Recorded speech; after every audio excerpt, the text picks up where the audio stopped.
2019년 새해가 밝았습니다. 올해는 전국 단위 선거가 없는 해이지만 그럼에도 정치권에는 산적한 현안들이 많은데요. 올해 정치권이 풀어야 할 과제들을 오늘 더정치에서 점검해 보도록 하겠습니다.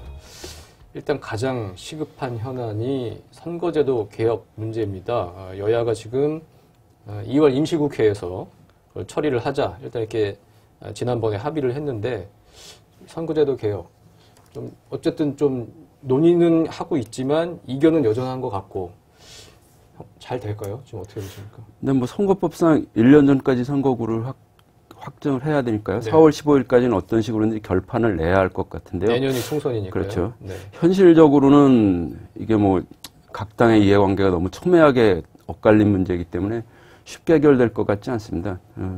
제 생각에는 뭐 이제 이게 확실히 판결 나는 건 사실 자유한국당의 결단에 달렸다고 봐요. 자유한국당은 뭐 연동형 비례대표제 야3당이 단식까지 하고 하니까 하겠다고는 했지만 뭐 굳이 자신들에게 불리하게 제도를 바꿔야 되냐. 특히 이제 그 나경원 원내대표가 그런 얘기 하지 않았습니까? 뭐 연동형 비례대표제 도입에 대해서만 답하라는 건 뭐 사실상 정의당 같은 이제 민주당 이중대 만들어서 자기들만 이득을 보겠다는 거다. 그래서 자유한국당이 뭐 절대 받아들일 것 같지 않고요. 그래서 자유한국당을 설득할 수 있는 안을 찾아낼 수 있느냐. 네. 그것에 따라서 선거법이 실제로 될 수 있는지 없는지 결판이 날 것 같습니다. 네. 생각에. 사실은 총선 1년 전에 선거법 개정이나 선거구 획정이 이루어진 적이 한 번도 없습니다. 네. 일종의 훈시 규정이죠. 1년 전까지 하라 이렇게 하지만 총선 직전까지 이제 선거구 획정, 지역구 획정이 이루어진 경우가 대부분이고요. 선거법은 웬만해서는 고쳐지지가 않습니다. 그래서 지금 협상이 1월, 2월 안에 됐으면 좋겠는데 현실적으로 그럴 것 같지는 않고요. 지금 물론 정치개혁특위에서 이런저런 얘기는 하고 있어요. 그런데 악마는 디테일에 있다. 그러니까 아주 구체적인 협상에 들어가면 이제 걸림돌들이 드러날 겁니다. 그래서 아직은 어떤 걸림돌이 있는지 나타나지 않고 있고요. 현실적으로는 조금 여유 있게 바라보시는 것이 더 정신 건강에 좋지 않을까 이런 생각이 좀 듭니다. 이게 자유한국당 태도가 이제 역시 신성근 논설위원 말씀하신 대로 중요한데요. 네. 나경원 원내대표가 연동형 비례대표제 적극 검토 왜 합의를 해줬을까에 대해서 자유한국당 안에 두 가지 시각이 있더라고요. 우선 첫째는 원내대표가 갓 됐으니까 이 단식 정국을 해결하기 위해서 뭔가 좀 결단을 한 것이다. 정치적인 결단이다. 이런 그런 해석이 하나 있고요. 또 한 가지는 이게 이제 약간 묘한 해석인데요. 나경원 원내대표가 당선되는 과정에서 이른바 친박 의원들의 도움을 많이 받았다고 합니다. 네. 그런데 그쪽에서 연동형 비례대표제를 할 수도 있는 것처럼 좀 걸어놨으면 좋겠다. 이런 네. 부탁이 있었던 것 같다고 그래요. 네. 이건 이제 팩트는 아니고 추정입니다.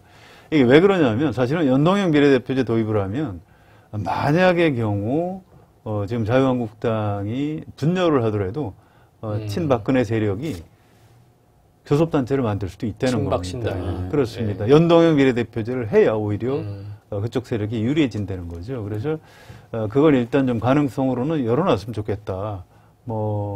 이런 추정이 있는데요. 이게 이제 둘 중에 어느 쪽이 사실인지 잘 모르겠습니다. 현재로서는 이제 나경원 원내대표 말로만 미뤄보면 앞부분인 것 같아요. 근데 이제 뒷부분을 좀 주목해 봐야 된다. 그래서 앞으로 자유한국당 의원들의 태도, 특히 나경원 원내대표의 태도가 어떻게 변하는지 좀 봐야 된다. 이제 이런 분석들을 하고 있습니다. 네. 문재인 정부 지지율이 떨어지고 자유한국당이 조금 반등하고 뭐 이렇게 된다면 자유한국당 입장에서는 지금의 선거제도를 개혁할, 손질할 그럴 필요성을 또 못 느끼는 거 아니겠습니까? 네, 그렇죠. 뭐 자유한국당 입장에서 어느 정도 이득이 있을지 실제로 지난번에 국회 입법조사처에서 현행 소선거구 제도로 해서 이 연동형 비례대표제를 완전히 할 경우 해보니까 뭐 민주당 같은 경우는 123석에서 110석 정도로 한 13석 줄고요. 그다음에 한국당은 122에서 105석 정도 주는데 오히려 정의당은 6석에서 23석으로 는다고 나옵니다. 그러면 그 나중에 뭐 전국 주도 문제를 봐도 정의당은 뭐 민주당하고 가까울 것이고 그러면 자신들이 주도권을 잃기 때문에 굳이 뭐 아주 큰 이익이 되지 않으면 바꿀 이유는 없을 거라고 봅니다. 자유한국당 입장에서는. 민주당 입장도 좀 사실 따져봐야 네. 되는데요. 이해찬 대표가 연동형 비례대표제 하면 우리가 전문성을 가진 네. 비례대표 의원들을 확보할 수 없다. 이런 얘기를 해서 이제 당 안팎에 많은 지탄을 네. 받았죠. 그랬다 이제 지금 당론을 다시 변경을 한 겁니다. 우리는 연동형 권역별 비례대표제 찬성이었고 지금도 찬성이다. 이런 식으로 이제 조정을 좀 했죠. 그래서 이 태도를 유지하고 있는데 그런데 이제 구체적으로 협상에 들어가면 이게 지금 정의당에서 생각하는 연동형 비례대표제하고 좀 다른 생각을 하고 네. 있는 것 같습니다. 그래서 이게 만만치가 않고요. 결국은 명분 대의 명분으로서는 이제 자유한국당이 반대가 강한 것으로 보이지만 좀 속을 들여다보면 민주당도 내심 다음 선거 우리가 지금 이 체제로 치르는 게 더 유리한 것 아니냐 이런 계산 같은 것들을 좀 하는 것 같고요. 해서 결과적으로는 거대 양당이 다 좀 반대하는 것 같은데요. 어렵다고 봐야죠. 그런데 또 심상정 위원장은 그렇지 않다. 정치는 가능성이 예술이다. 그렇게 안 된다고 전망하는 것 자체가 어떤 패배주의적 발상이다. 이렇게 아주 강한 의지를 보이고 있습니다. 민주당이나 자유한국당 의원들을 개별적으로 만나서 아주 집요하게 집중적으로 설득을 하고 있고 또 약간 양당 의원들이 좀 태도가 바뀌는 그런 측면도 있습니다. 그래서 심상정 위원장의 고군분투 이런 게 이제 어떤 결실을 맺을지 1월, 2월까지는 조금 지켜봐야 할 수 있을 것 같습니다. 네. 작년 연말까지로 개정돼 있었던 게 국회 정개특위와 사법개혁특위였는데 연장이 됐고요. 그래서 사법개혁 특위에서 검찰개혁이라든지 그 논의를 지금 이어가게 됐습니다. 검찰개혁, 사법개혁, 그것도 이제 중요한 지금 현안인데, 검찰개혁 새해 들어서 뭐 검경수사권 조정이라든지 이런 건 조금 결실을 좀 맺을 수 있을까요? 어떻게 보세요? 뭐 이거 역시 뭐 선거제도만큼이나 간단치 않은 문제긴 한데요. 일단 뭐 박영선 위원장 말 들어보면 검경수사권 조정은 뭐 상당히 그 진척이 있는 것 같고요. 네. 뭐 내부적으로 경찰에게 뭐 1차 수사권 주고, 그다음에 검찰은 뭐 수사지휘권을 원칙적으로 폐지하는 정도의 뭐 대체적으로 동의한다고 하니까 이 문제는 그나마 좀 진척이 있는 것 같아요. 근데 그리고 뭐 법원 개혁 같은 경우도 법원 자체가 개혁안을 내놨고, 다만 이제 자유한국당이나 민주당에서 뭐 이 정도 법원이 내놓은 안 가지고 되느냐, 좀 더 세게 해야 되지 않냐, 또 뭐 자유한국당 일부 의원은 뭐 굳이 손댈 필요 있냐, 이런 정도가 있다는 것이고요. 근데 제일 핵심은 그런 것 같아요. 공수처. 뭐 문재인 대통령도 계속 하려고 했고, 뭐 여야 뭐 크게 그 명분상에서 이견은 없는 것 같은데, 네. 실제로 뭐 그 자유한국당이 워낙 완강히 반대하고 있어서 아무 진척이 여지껏 없지 않았습니까? 그리고 자유한국당은 공수처 자체가 설치되면 이건 문재인 대통령한테 뭐 검찰에 버금가는 또 다른 사정기관을 하나 더 주는 거다. 네. 그래서 반대해 왔고요. 그러니까 이제 박영선 위원장이나 민주당도 견디다 못해서 뭐 이런저런 타협안을 모색하다 이번엔 안 되니까 그러면 현재 있는 상설특검제를 활용하고, 그다음에 박근혜 정부에서 만들었던 특별감찰관제 그걸 좀 확대해서 하면 타협할 수 있다고 하는데, 뭐 여전히 자유한국당은 확실한 답을 안 내놓고 있다고 네. 하고요. 그러니까 이런 걸 보면 뭐 여전히 쉽진 않죠. 근데 이제 상설특검법 개정하고 특별감찰관의 뭐 범위 수사 대상을 좀 조정하고 이 정도를 갖고 과연 검찰개혁이라고 할 수 있는지 잘 모르겠어요. 이게 이제 박영선 위원장 입장에서 어떻게든 여야 합의를 도출을 해내야 되니까 이렇게 얘기를 하고 있는 건데요. 이 문재인 대통령이 노무현 청와대 민정수석과 비서실장을 했던 사람입니다. 그래서 나중에 책에다가 아주 어떤 회한 같은 걸 써놨어요. 네. 노무현 정부에서 꼭 했어야 되는 게 검찰개혁인데 그걸 못해서 참 아쉽다. 근데 그 중에서 핵심은 그 당시에 고비처라고 했습니다. 네. 고위공직자 비리수사처죠. 네. 지금은 공수처라고 이제 고위공직자 범죄수사처 이름이 좀 바뀌긴 했는데요. 그 제도를 도입하려고 했던 가장 기본적인 이유가 검찰이 수사권, 기소권을 다 독점하고 있기 때문에 기득권 세력 또는 정치 권력의 이해관계에 맞춰서 수사권, 기소권을 가지고 좀 장난을 친다고 할까요? 뭐 기소해야 되는 사람을 봐준다거나 반대로 죄가 없는 사람을 무리하게 기소한다거나 이게 이제 검찰 폐단의 핵심 아니겠습니까? 네, 그런데 지금 박영선 위원장이 얘기하고 있는 그 정도 안을 문재인 대통령이나 민주당이 검찰 개혁으로 받아들일까요? 또 대다수 촛불 집회에 참석했던 분들이 그 당시 박근혜 정부에서 검찰이 어떤 일을 했는지, 그 전에 이명박 정부에서 검찰이 얼마나 나쁜 짓을 했는지 극악하게. 그렇죠. 국민이 보고 있는데 그분들이 납득할까요? 저는 그렇지 않을 거라고 보고요. 어떻게든 이 고위공직자범죄수사처를 만들어서 검찰하고 경쟁을 시켜야 됩니다. 검찰의 문제가 수사권, 기소권, 독점, 권한이 너무 강하다는 거에 있기 때문에 새로운 그 고위공직자 수사할 수 있는 기관을 만들어야 정치 권력의 눈치, 기득권 세력의 눈치를 더 이상 보지 않는다. 이 원리가 이제 작동하도록 해주는 거죠. 그래서 현실적으로 이제 야당이 반대하기 때문에, 특히 자유한국당이 반대하기 때문에 쉽지는 않을 텐데요. 아무튼 좀 상당히 국민의 기대와 눈높이, 또 자유한국당의 반대, 이 사이에 격차가 너무 큰 것 같습니다. 새해에도 굉장히 좀 논란이 좀 많이 될 것 같습니다. 저는 아무튼 검찰 개혁 꼭 해야 된다고 보고요. 적절한 기회에 이제 검찰 개혁이 왜 어려운지 이제 막전막후 같은 걸로 한번 좀 정리하려고 자료를 좀 보고 있는데요. 아주 쉽게 말씀드리면 그런 거예요. 뭐 검사들이 뭐 악당이라서 뭐 검찰이 나쁜 짓을 한 게 아니고요. 조직이 너무 권한이 막강하다 보니까 이제 그런 겁니다. 그래서 그걸 좀 이렇게 잘라줄 필요가 있는 거죠. 옛날에 이제 우리나라 군 출신 대통령들이 있었고, 박정희 전두환 때는 군 출신들이 권력을 가지고 있었죠. 아니면 중앙정보부나. 근데 이제 그 세력이 빠지면서 못 밀어내면서 이제 검찰이 그 자리를 대체하게 되고요. 나중에 이제 김영삼, 김대중 정부로 넘어가면서는 정권에서 검찰 개혁을 하지 못하도록 검찰 스스로가 어떤 보호 장치 같은 걸 가동을 시킵니다. 그러니까 현 정권에 대한 비리를 좀 수집을 해놨다가 이제 임기 중반이나 말에는 우리 검찰 손대면은 재미없다. 이제 이런 메시지를 보내서 끊임없이 넘어가고, 또 정권이 바뀌면 그 전 정권에 대한 수사를 아주 열심히 해서 현 정권이 개혁을 못하도록 하고, 이 수법이 87년 체제 이후에 계속 통한 거죠. 지금도 이제 이 스토리가 진행되고 있는 상황이고요.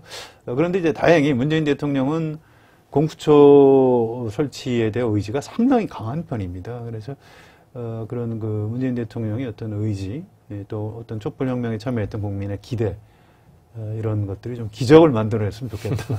이런 생각을 좀 하고 있습니다.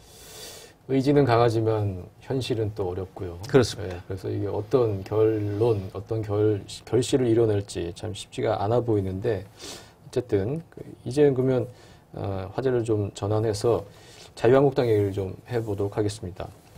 자유한국당이 전당대회를 2월 27일에 합니다. 새 대표를 이제 뽑는데요. 지금 비대위 체제고, 정말 오랜만에 제대로 된 정상적인 지도부를 구성하게 되는 건데, 홍준표 이후죠. 누가 될까요? 자유한국당의 새 대표는. 뭐 현재로선 알 수는 없고요. 사람이 뭐 출마하겠다는 분들 뭐 이름만 많이 나오고 있지 않습니까? 뭐 오세훈 전 서울시장이나 뭐 황교안 전 국무총리, 그다음에 홍준표 대표도 뭐 나올지 안 나올지 잘 모르겠고요. 김성태 원내대표, 뭐 정우택 의원, 뭐 이런 분들 얘기가 도는데요. 몇 분 추가해 주시죠. 왜냐하면 본인들이 서울시에 있으니까 뭐 주호영 의원이라든가 또 뭐 김문수 전 경기지사, 이런 분들도 거명은 됩니다. 근데 뭐 객관적으로 보수 세력들의 열망이나 이런 걸 봤을 때 황교안 전 총리가 나오면 당연히 뭐 가장 강자이겠지만 뭐 각종 여론조사에서도 뭐 13%에서 이낙연 국무총리하고 차기 주자로 어금버금하고, 그러니까 뭐 실권도 줄 수 있을 것 같은데, 그러면 황교안 전 총리가 지금 나오는 게 맞냐, 그다음에 정치 근육이 있느냐, 와서 그러면 다음까지 잘 살아남을 수 있느냐, 이런 문제 때문에 상당히 뭐 아직도 계속 계산 중이신 것 같고요. 그래서 잘 모르겠고, 홍준표 대표는 뭐 최근에 이제 홍카콜라라고 만들어서 뭐 연초 보니까 50만 클릭을 넘어섰다 그러고, 특히 이제 보수 쪽에서 뭐 문재인 정부가 북한 송이에 대한 담례로 뭐 보낸 귤에다가 달러를 넣었다는 등 뭐 근거는 없어 보이지만 어쨌건 그 보수 유권자들이 좋아할 그런 걸로 상당히 열광하고, 이렇게 또 일종의 분풀이 해우소 같은 걸 만들어주니까 뭐 홍 전 대표도 여전히 뭐 인기는 있는 것 같습니다. 근데 본인이 나오면 될 거라고 믿는 것 같긴 한데요. 근데 이제 당자 자체에서 지난번 대표할 때 그 막말 파동들이나 그다음에 당의 품격을 떨어뜨려서 오히려 당을 위기에 몰리게 하는 것 아니냐 이런 뭐 반론도 좀 있고 그래서요. 네. 뭐 실제 결과는 어떻게 될지 잘 모르겠습니다. 그리고 김병준 비대위원장도 뭐 다시 나올지 어쩔지 잘 모르겠습니다. 근데 뭐 성과가 있느냐 없느냐의 논란은 있지만 어쨌든 뭐 지지율도 좀 올렸고 그다음에 당도 안정화시키는 데 기여했으니까 뭐 본인이 어떤 결심을 할지는 좀 지켜봐야 할 것 같은데요. 민주당에서는 홍준표 전 대표가 돌아오기를 간절히 원하는 것 같아요. 그렇더라고요. 네. 홍준표 전 대표가 다시 이번에 당권을 잡아야 우리한테 도움이 된다. 네. 엑스맨 이론이죠. 그런데 이제 묘하게요. 그 오세훈 전 서울시장하고 홍준표 전 대표하고 겨루면 누가 이기겠느냐 이렇게 자유한국당 내부 인사한테 물어봤더니 가만히 침묵을 지키더니 홍준표 네. 쪽이 유리하다 이렇게 보더라고요. 그러니까 왜 그러냐 물어봤더니 오세훈 전 시장이 생각보다 당내 기반이 없다고 합니다. 네. 또 그러니까 인지도 대중적인 인지도는 높은데 이제 이거 당원들이 결국 대표를 뽑는 건데 오세훈 전 시장을 이렇게 좋아하는 국회의원들이나 위원장들이 별로 많지 않고요. 이걸 과연 극복할 수 있겠느냐. 반면에 이제 홍준표 전 대표는 나름대로 좀 약간의 세력이 상대적으로 더 있다고 네. 하는 거죠. 여기다가 이제 최근에 이제 노이즈 마케팅까지 성공을 하고 이제 태극기 부대까지 가세를 하게 되면 홍준표 쪽이 유리한 것 아니냐 이런 그 좀 재미있는 분석 같은 걸 하고 있더라고요. 이 자유한국당 지도부 선출 문제는 바른미래당과의 어떤 보수 대통합 이런 문제와도 다 연관이 돼 있는 것 같아요. 바른미래당과 보수 대통합 뭐 하고 싶은 사람들은 많을 텐데 네. 현실적으로 지금 될 수 있는지는 잘 모르겠고요. 근데 지난번에 왜 이학재 의원이 탈당해서 네. 자유한국당으로 갔듯이 흔들거렸는데요. 네. 여전히 뭐 바른미래당 의원들은 바른미래당에 몸을 담고는 있지만 내년 총선을 생각하면 그 바른미래당 문패 달고 가서 뭐 재선될 수 있는지 그게 제일 문제일 거고요. 그래서 당장 막 크게 움직이지는 않을 것 같고요. 뭐 네. 연말이나 뭐 선거가 더 임박해지면 그때쯤 어떻게 움직이지 않을까 싶은데요. 네. 예, 시간이 좀 걸릴 겁니다. 그리고 자유한국당 대표가 누가 되느냐에 따라서 아마 크게 정계 개편의 구도가 달라질 걸로 예상이 되고요. 좀 쉽게 말씀드리면 오세훈 전 시장이 되면 보수 대통합의 명분은 생긴다고 봐야 됩니다. 바른미래당에 있었죠. 오세훈 전. 그렇기도 하고요. 네네. 또 이제 지금 손학규 대표하고 어떤 정체성이 그렇게 크게 차이가 않는 거죠. 차이가 나지 않는 거죠. 그래서 이제 명분을 제공하는 측면이 있는데 황교안 전 총리나 이제 홍준표 대표가 되면 바른미래당 쪽에 명분이 없는 거죠. 뭐 어떻게 통합을 하겠습니까? 그래서 이제 누가 되느냐에 따라서 좀 그림이 크게 달라질 것이다. 이렇게 봅니다. 네. 지금 이제 보수 대통합, 보수 통합도 관심거리지만 이른바 이 여권 쪽의 개혁 입법 연대에도 관심거리입니다. 민주당과 민주평화당, 정의당 이렇게 셋이 손을 잡고 개혁 입법을 해야 된다 이런 이제 주장들도 계속 나오고 있고 사실 정권 초반기부터 이런 얘기가 있었는데 잘 안 됐고요. 올해는 좀 가능할까요?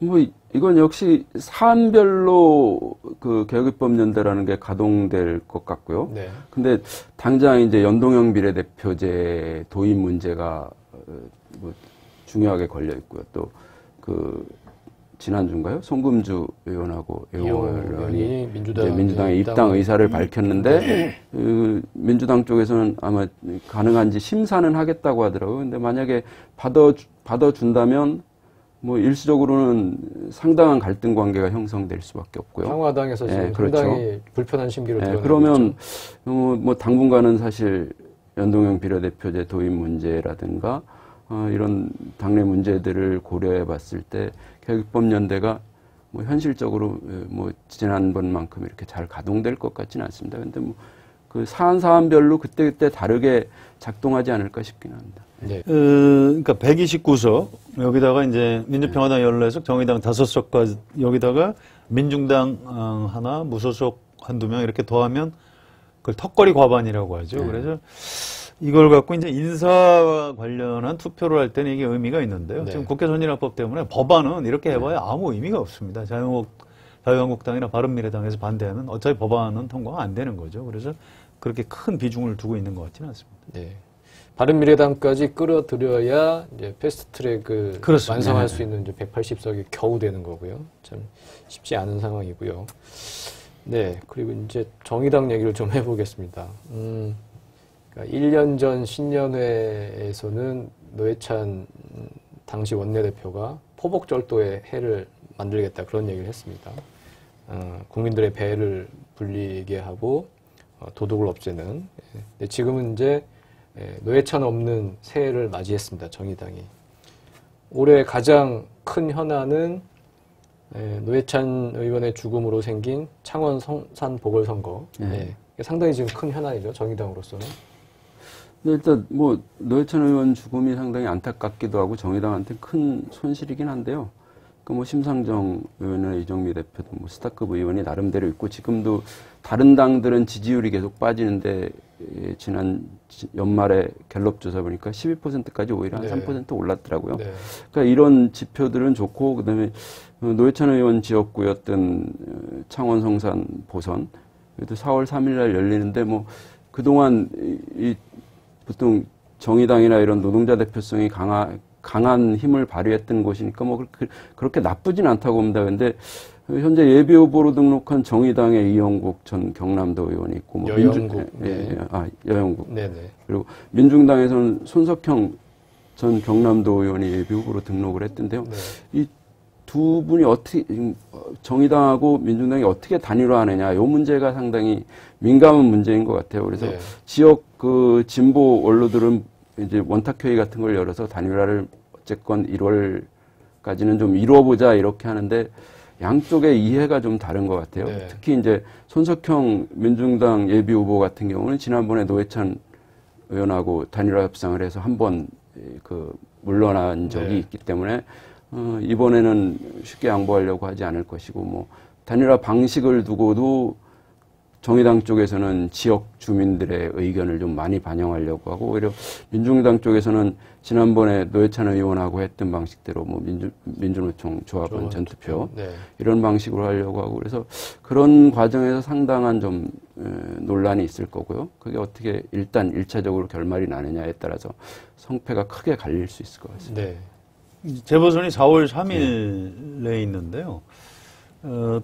좀 솔직하게 전망을 하면 이게 쉽지 않습니다. 네. 정의당 입장에서. 일단 재보선 투표율이 아무래도 총선보다는 낮을 수밖에 없고요.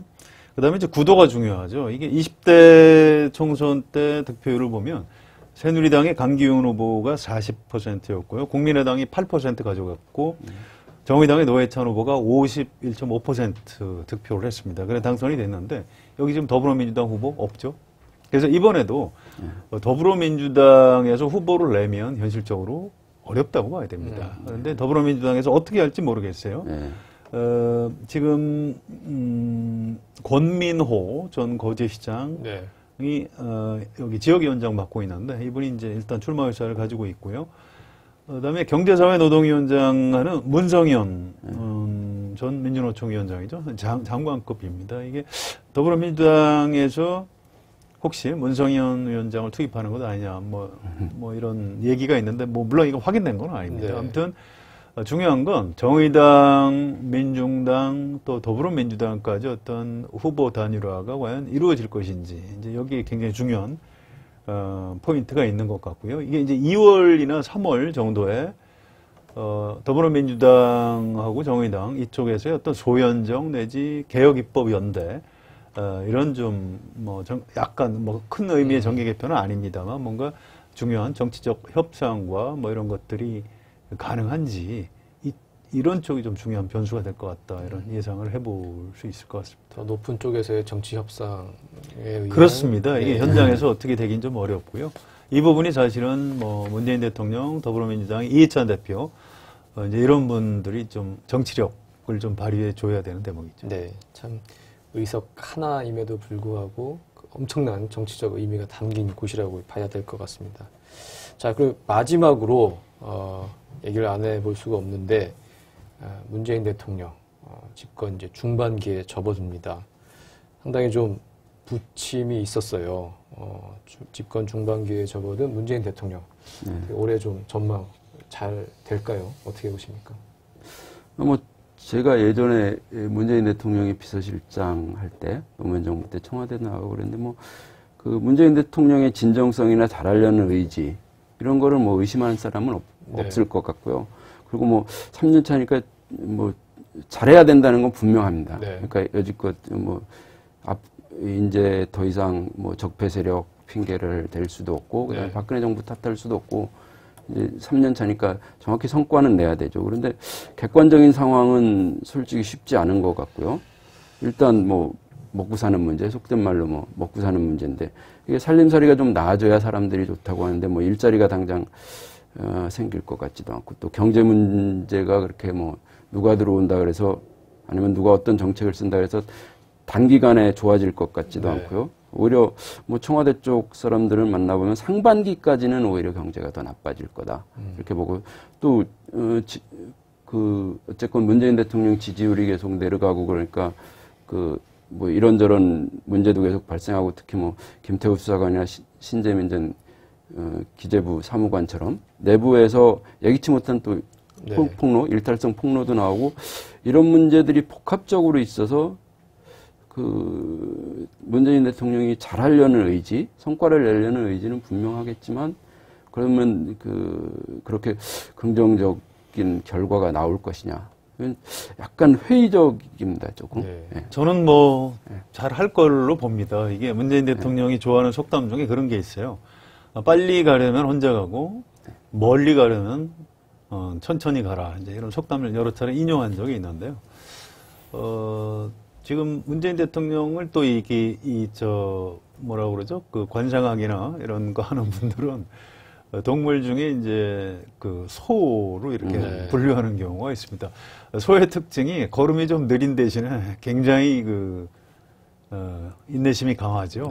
그래서 실제로 또 일 결과 같은 건 또 좀 잘 내는 그런 동물입니다. 그래서 문재인 대통령이 이제 1년 차, 2년 차보다는 지금 3년 차에 뭔가 좀 성과를 낼 수 있을 것이다. 이제 이런 희망 섞인 관측을 해보고요.